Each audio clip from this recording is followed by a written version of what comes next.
সুভাষিনী, ওলো মেয়ে, মরলি নাকি?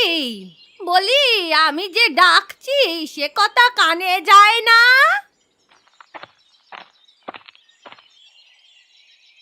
কি হলো ঠাকুমা? এই সাত সকালে এরকম চেঁচাতে শুরু করলে কেন? বলি, এখনো সাত সকাল রয়েছে, বেলা গড়িয়ে দুপুর হতে চললো, আর আমি এখনো সকালের খাবার পাইনি। তুমি দেখছো তো আমি অসুস্থ, রোগ শোক নিয়ে রান্নাঘরে যাচ্ছি, তবুও কি তুমি একটু ধৈর্য ধরতে পারছো না? বুড়ো মানুষ, এত কি ধৈর্য আসে? বলি, আমাকে কটা মুড়ি মাখিয়ে দে তবে, তোর রান্না হতে হতে তাই চিবুই। মুড়ি বয়ামে আছে, তুমি তো নিজেও মুড়িটা মাখিয়ে খেতে পারো, সবকিছু কি আমাকেই করে দিতে হবে? কি, তোর বাড়িতে এসে আমায় কাজ করে খেতে হবে? হায় বিধাতা, তুমি এই রেখেছিলে আমার কপালে, শেষমেশ কিনা নাতনির বাড়িতে আমায় কাজ করে খেতে হবে। ও, নাতনির বাড়িতে থাকতে পারলে দোষ নেই, আর কাজ করলেই যত দোষ। বলি, আমি যে এতদিন ধরে বিছানায় পড়ে আছি, তুমি তো দুমুঠো ভাত জাল দিয়ে পাতে দিতে পারতে। না বাপু, তোর এদিকে থাকলে আমার আর পোষাবে না, আমি আজই জয়ার বাড়িতে চলে যাব। হ্যাঁ, কাজের কথা বললাম তো, সেই জন্যই আর পোষাবে না। বসিয়ে রেখে খাওয়ালে ঠিকই পোষাতো। দুরা মুখ পুরি, কাজ করে খেতে হলে আর তোর বাড়িতে আমি থাকতেই যাব কেন? নিজের বাড়িতেই থাকতাম।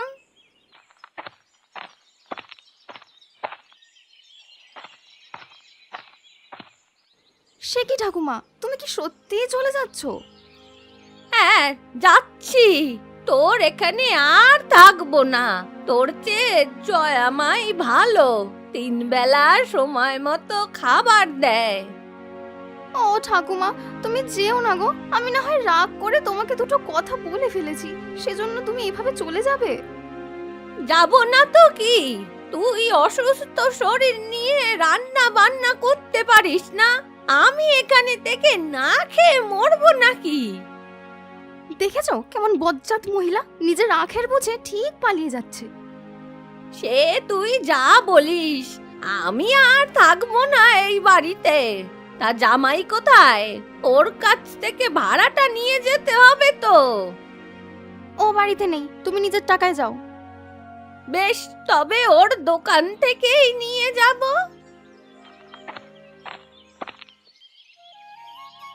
গিন্নি, আরে ও গিন্নি, বাজারের ব্যাগটা দাও তো, আমি হাটে যাচ্ছি। এই নাও বাজারের ব্যাগ। তা কি কি আনতে হবে মনে আছে তো? হ্যাঁ হ্যাঁ, সব মনে আছে। তোমার জন্য চিংড়ি মাছ আর কচু শাক আনতে হবে। শুধু এগুলো না, তেল নুন মশলাও তো লাগবে, সবই শেষ হয়ে গেছে। ঠিক আছে, আমি নিয়ে আসবো ক্ষণ। বাবলু কোথায়? কোথায় আবার, খেলতে গেছে বোধহয়। ওর জন্য কিছু লাগবে না? তুমি গতকাল যে নাড়ুগুলো এনেছিলে না, ওগুলোই রয়েছে, তাই আজ আর কিছু আনতে হবে না। বেশ, আমি তবে যাই, কেমন?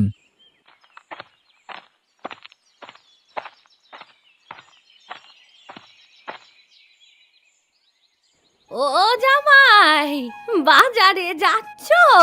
বেশ ভালো সময় এসেছি। আমার জন্য একটা ইলিশ মাছ নিয়ে এসো তো। বাবা বাবা, এসে ভালোই করেছেন। আপনি চলে যাওয়ার পর থেকে বাড়িটা খাঁ খাঁ করছে। সেই জন্যই তো চলে এসেছি, তোমাদের ছাড়া আমার ভালো লাগে না গো। ও ঠাকুমা, তুমি না গত মাসে গেলে, এর মধ্যেই আবার চলে এসেছো? কি করব বল, এ বাড়িতে মন বসে গেছে।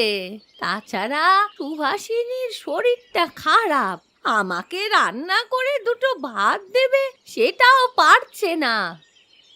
ওকে ওভাবে অসুস্থ রেখে তুমি চলে এলে? তোমার চুল পেকেছে বটে, কিন্তু বুদ্ধি পাকেনি। আমি বুড়ো মানুষ, ওখানে থেকে কি করব বল? তাছাড়া জামাই তো আছে ওকে দেখাশোনা করার জন্য। প্রকাশ্যে ছেলে মানুষ হয়ে এত সব কি পারবে? তাছাড়া ওর ব্যবসা বাণিজ্য আছে। যাক, এসেছেন যখন ভালো, আমাদের বাড়িতেই থাকুন। সেই জন্যই তো এসেছি। শোনো জামাই, মনে করে আজ ইলিশ নিয়ে এসো, রাতে গরম ভাত দিয়ে ইলিশ ভাজা খাবো। ঠিক আছে, নিয়ে আসবো।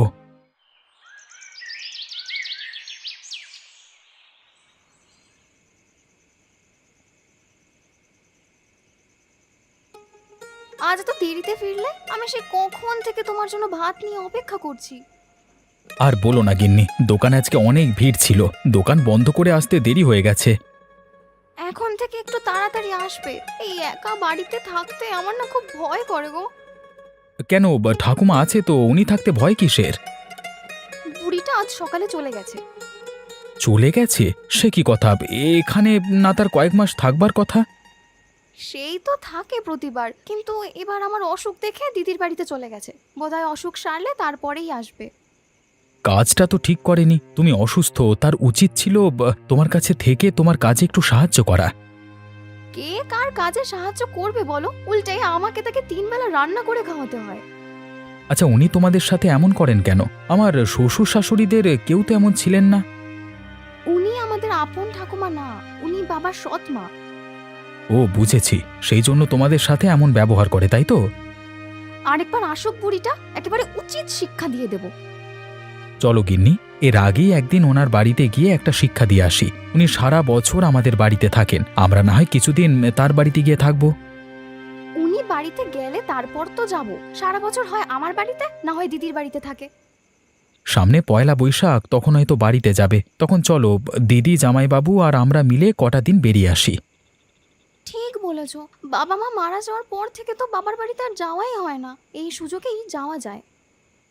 তাহলে তুমি দিদিকে চিঠি লিখে বলে দাও। হ্যাঁ, আমি কালই চিঠি লিখব।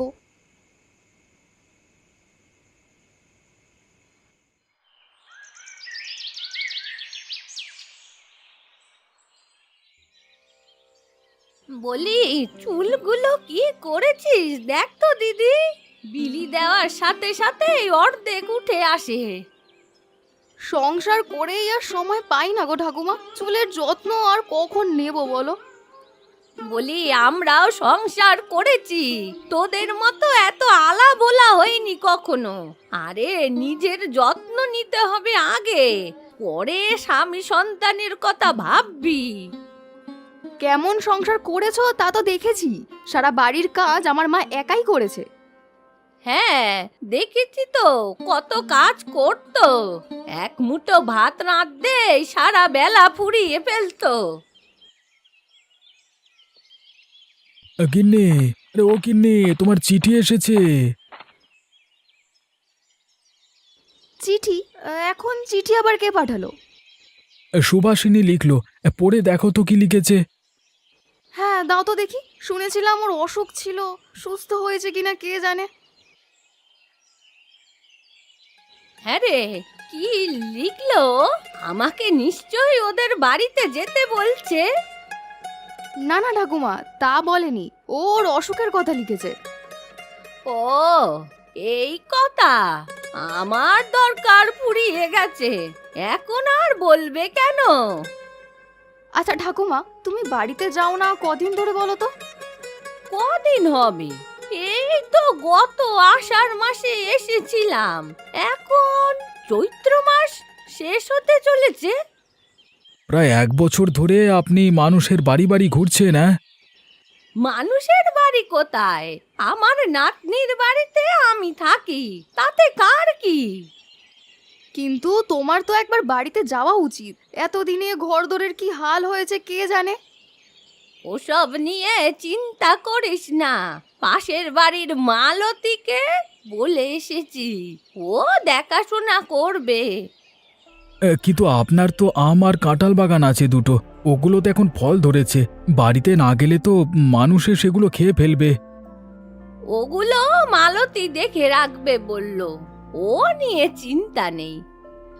এসব টাকা পয়সার বিষয় পরের ওপর ছেড়ে দেওয়া ঠিক না ঠাকুমা। ওরা 5 টাকার আম বিক্রি করে তোমায় 2 টাকা দেবে। কথাটা তো মন্দ বলিসনি। আমি বাড়িতে থাকলেই মালতী যেভাবে আম কাঁঠাল কুড়িয়ে নিয়ে যায়, না থাকলে তো 12 ভূতে সবকিছু লুটে পুটে খাবে। না না, এর আগেই এর একটা বিহিত করতে হবে। সেজন্যই বলছি এবার তুমি বাড়িতে যাও, আম কাঁঠাল বিক্রি করে ফের না হয় এসো বেড়াতে। বাড়ি যাব বলছিস? হ্যাঁ গো, এবার ফলের দাম অনেক, সবগুলো গাছ দেখে রাখলে অনেক টাকায় বিক্রি করতে পারবে। ঠিক আছে, কালই তবে আমি বাড়ি ফিরবো। ও জামাই, আমাকে একটা গাড়ি ডেকে দিও কাল, কেমন?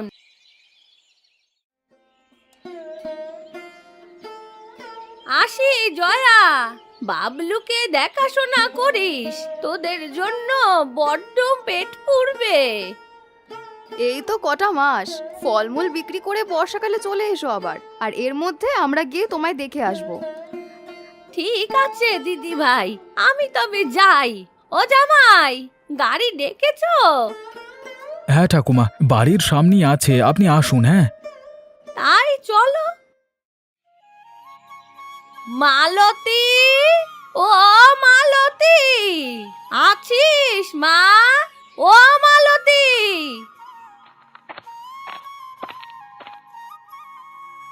ও মা, বুড়িমা চলে এসো দেখছি। তো কেমন কাটালে শুনি নাতনির বাড়ি? ভালোই কাটিয়েছি, এর মধ্যে ছোট নাতনিটার অসুখ হয়ে গেল, সেই নিয়ে কত দৌড়াদৌড়ি করতে হয়েছে। সে কি গো, তাহলে তো অনেক দখল গিয়েছে বলো। হ্যাঁ রে, তা গাছগুলো কেমন আছে রে আমার? এই তো সব গাছে কেমন মুকুল এসেছে, এইবার কিন্তু ফলন বেশ হবে। বেশ বেশ, তা ধানগুলো শুকিয়ে রেখেছিস? অগ্রহায়ণে তো কিছু ফসল হয়েছিল। সে তো আমি সব শুকিয়ে চাল করে তোমার ঘরে রেখে দিয়েছি গো। বেশ বেশ, তাহলে আমার ভালোই হলো, তাহলে মাছ তরকারি কিনলেই হবে। আরে শোনো দিকি, সেই জন্য তোমার দূরে কোথাও যেতে হবে না গো। ও পাড়ার কুবের তোমার ঘরের সামনে দিয়ে নিত্য মাছ নিয়ে যায়, ওর কাছ থেকে নিয়ে রেখে দিও না হয়। ঠিক আছে, তাই হবে তবে।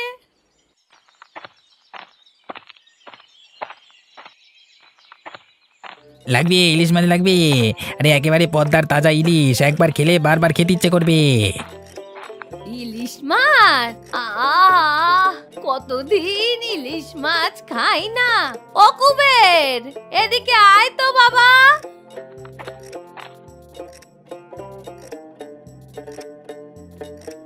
গয়া পিসি দেখছি, তা কবে এলি? কাল এসেছি, বুড়ো মানুষ একা বাড়িতে কি থাকতে পারে? বাগানটার জন্যই আসতে হলো। আম কাঁঠাল বিক্রি করতে হবে কিনা? আরে ওটা মালতী দিদিকে বললি হতো, ও সব দেখে রাখে কিনা। হ্যাঁ, ওকে বলি আর সব খেয়ে শেষ করে দেখ। তোমার আর কিপটেমির স্বভাব গেল না পিসিমা, এই সম্পত্তি কি মরবার পর নিয়ে যাবে? সে আমি যা ইচ্ছা তাই করব। এখন আমায় ছোট দেখে একটা মাছ দে তো। আরে ছোট মাছ তো হবে না পিসিমা, এখন সব মাছ বড় বড়। ছোট মাছ হবে না? বেশ, তবে একটা মাছ কেটে অর্ধেকটা দে। এভাবে তো মাছ বিক্রি করি না আমি, অর্ধেক তোমাকে দিলে বাকি অর্ধেক আমি কি করবো? হ্যাঁ এ যে দেখছি মহা মুশকিলে পড়া গেল। ছোট মাছও বিক্রি করিস না, আবার অর্ধেক মাছও বিক্রি করবি না, তাহলে আমি কি খাবো? তুমি একটা বড় মাছই নাও পিসি, আমি কম দাম ধরেই নেব। না না, এত বড় মাছ আমি খেয়ে শেষ করতে পারবো না। এই মাছ একদিনে না খেলে নষ্ট হবে না, নুন দিয়ে সিদ্ধ করে মাটির হাঁড়িতে রেখে দেবে, তারপর একটা একটা করে খাবে, বুঝলে? বেশ বলেছিস, অনেক বছর ধরে ইলিশ খাই না, এবার তাহলে অনেক দিন ধরে খাওয়া যাবে। দে, বড় দেখে একখানা মাছ দে দেখি। এই নাও ইলিশ মাছ, 50 টাকা হয়েছে। এখন টাকা দিতে পারবো না, গাছে কাঁঠাল ধরুক একটা নিয়ে যাস। সে কি কথা, মাছের দাম কাঁঠাল শোধ করবি? হ্যাঁ কাঁঠাল খাস না বুঝি? আমার গাছের কাঁঠাল খেলে মুখে রস লেগে থাকে। দেখছি মহাকৃপণের পাল্লায় পড়লাম তো। আচ্ছা কাঁঠালি দিও।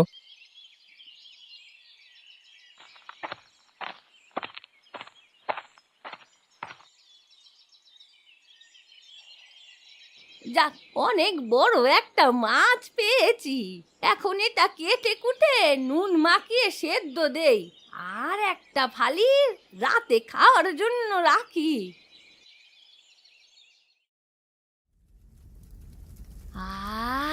মাছ থেকে তেল একেবারে নিংড়ে পড়ছে, এটা দেখেই খুব মজা লাগছে। বুড়িমা, ও বুড়িমা, বলি ঘরে আছো? এই রে, এই অসময়ে আবার কে এলো? এখন এই মাছ আমি কি করব? দেখি, যদি খেতে চাই তবে না করতে পারবো না। দাঁড়া, এটা এক্ষুনি ওই চালের গোলার ভেতরে রেখে দেই। বুড়িমা, বলি ও বুড়িমা, আরে কি করছো?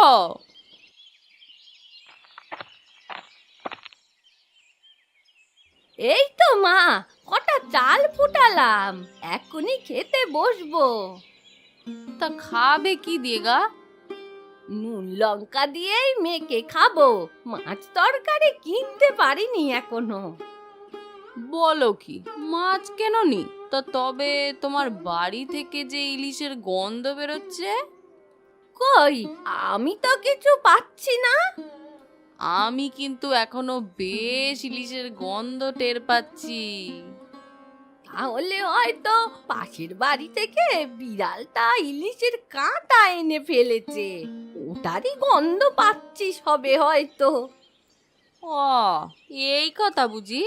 আমি আরো ভাবলাম তোমার কাছ থেকে কোথায় একটু তরকারি নিয়ে যাব। ধর, পাশের বাড়িতে জানা, ওখান থেকে নিয়ে আয়। বেশ, দেখি তাই যাই তবে। যা আপদ বিদায় হয়েছে, এখন তবে ইলিশ ভাজাটা নামিয়ে ভাত খাই। সকালবেলা ইলিশ দিয়ে পান্তা ভাত খেতে যে কি মজা লাগে, অমৃত খাচ্ছি মনে হচ্ছে।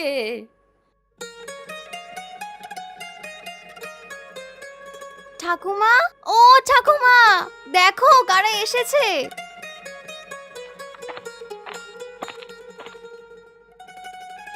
সে কি, তোরা এখানে?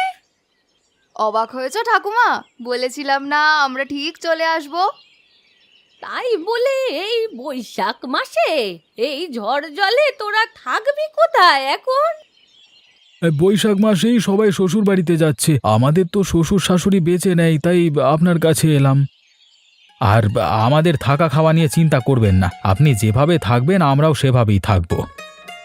বেশ, থাকাটা না হয় মাটিতে পাটি বিছিয়ে থাকা যাবে, কিন্তু খাওয়া দাওয়া কি করবি?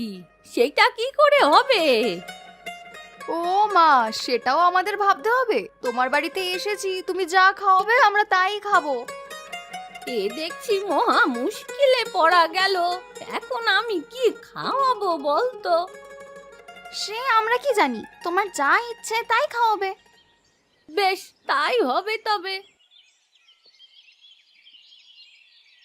এই নাও, তাড়াহুড়ো করে তেমন কিছু জোগাড় করতে পারিনি। সে কি ঠাকুমা, তাই বলে খুদের ভাত আর হেলেঞ্চা শাক? এটাই বা পাবি কোথায়? এই হেলেঞ্চা শাক মানুষ সোনা মুখ করে খাচ্ছে। না দিদি, আমি এই খাবার কিছুতেই খাবো না। চিকন চালের ভাত আর মাছ ভাজা ছাড়া আমি কিছুই মুখে দেব না। এমন করিস না দিদি ভাই, আমি গরিব মানুষ, খুদের ভাত আর শাক দিয়েই দুবেলা দুটো ভাত মুখে দেই। আমার কষ্টটা তো তোরা বুঝবি। থাক গিন্নি, আর এমন করো না, ঠাকুমা কষ্ট করে এগুলো সংগ্রহ করেছে এই ঢের। হ্যাঁ রে শুভা, ঠাকুমা আমাদের ভালোবেসে যা দিয়েছে আমাদের তাই খাওয়া উচিত। এই তো তোরা বুঝেছিস, তোদের মতো নাতি নাতনি থাকতে আমার আর কিসের দুঃখ, কিসের কষ্ট বলতো?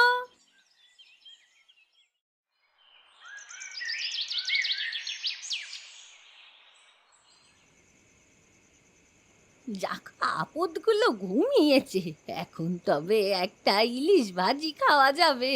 যাই, তাড়াতাড়ি একটু চাল বসিয়ে দেই, গরম ভাত দিয়ে ইলিশ খেতে খুব মজা হবে।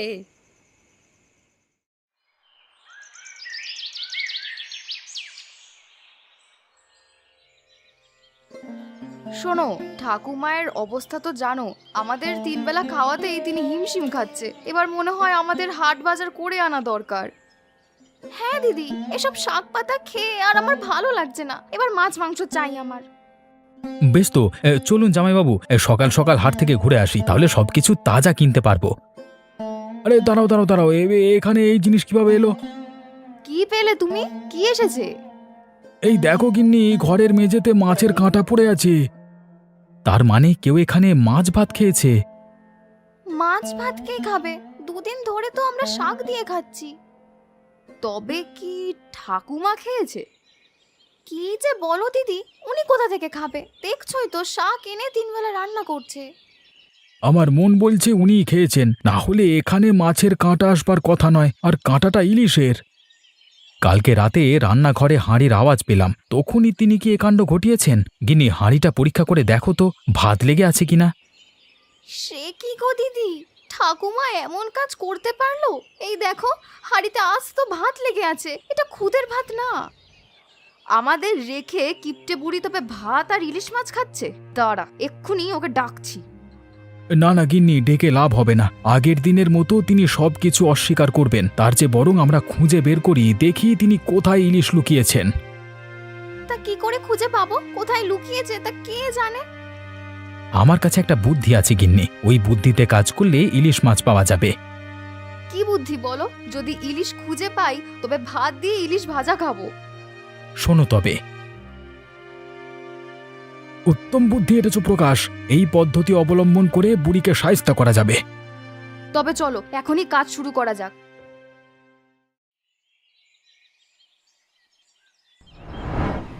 মাছটা অনেক মজার হয়েছে গিন্নি, এমন মাছ আর কখনো খাইনি। আর ভাতগুলো অনেক ভালো ছিল, এই চিকন চালের ভাত দিয়ে ইলিশ মাছ খেতে কি মজা। সে কি, তোমরা মাছ ভাজা পেলে কোথায়?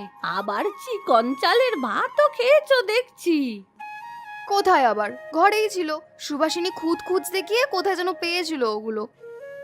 কি, আমার মাছ তোরা খেয়ে ফেলেছিস? না না, এ কিছুতেই হতে পারে না। আমি এমন গোপন জায়গায় রেখেছি যে তা খুঁজে পাওয়া অসম্ভব। এই সুভার চোখ ফাঁকি দেওয়া এতটাও সহজ না, আমি ঠিক খুঁজে বের করেছি। মিথ্যা বলিস না, আমি এক্ষুনি দেখছি তোরা পেয়েছিস কিনা।